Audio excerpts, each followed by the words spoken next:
आइए सुनते हैं कुश उत्पाटनी और पिठोरी अमावस्या की व्रत कथा।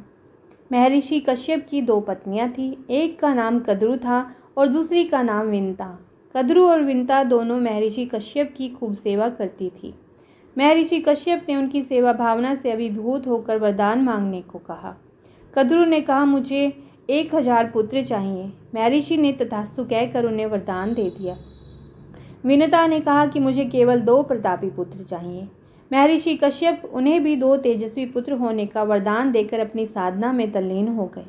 कद्रु के पुत्र सर्प रूप में हुए, जबकि विनता के 2 प्रतापी पुत्र हुए, किंतु विनता को भूल के कारण कद्रु की दासी बनना पड़ा। विनता के पुत्र गरुड़ ने जब अपनी माँ की दुर्दशा देखी तो दासता से मुक्ति का प्रस्ताव कद्रु के पुत्रों के सामने रखा। कद्रु के पुत्रों ने कहा कि यदि गरुड़ उन्हें स्वर्ग से अमृत लाकर दे दे तो वे विनता को दासता से मुक्त कर देंगे।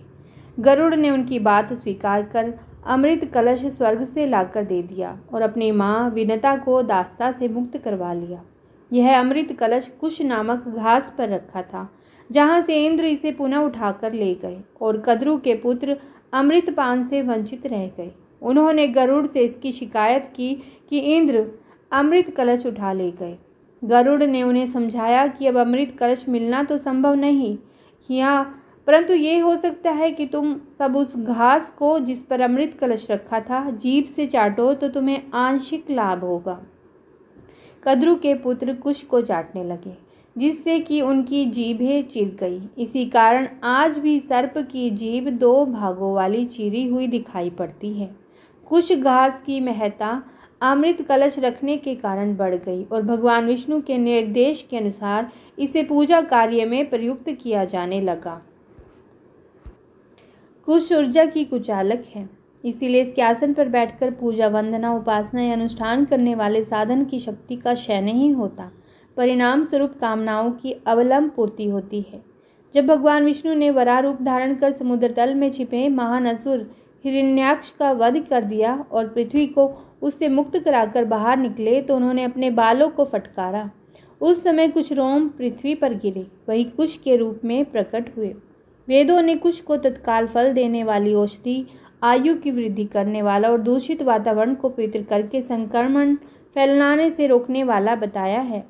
कुश का प्रयोग पूजा करते समय जल छिड़कने, उंगली में पवित्री पहनने, विवाह में मंडप छाने तथा अन्य मांगलिक कार्यों में किया जाता है। इस घास के प्रयोग का तात्पर्य मांगलिक कार्य और सुख समृद्धिकारी है, क्योंकि इसका स्पर्श अमृत से भरा हुआ है। कुश जब पृथ्वी से उत्पन्न होती है तो उसकी धार बहुत तेज होती है। असावधानी पूर्वक इसे तोड़ने पर हाथों को चोटें भी लग सकती हैं। पुरातन समय में गुरुजन अपने शिष्यों की परीक्षा लेते समय उन्हें कुश लाने को कहते थे। कुश लाने में जिनके हाथ ठीक होते थे उन्हें कुशल कहा जाता था, अर्थात उसे ही ज्ञान का सदपात्र माना जाता था। 5 वर्ष की आयु के बच्चे की जिह्वा पर शुभ मुहूर्त में कुश के अगले भाग से शहद द्वारा सरस्वती मंत्र लिख दिया जाए तो वह बच्चा कुशाग्र बन जाता है।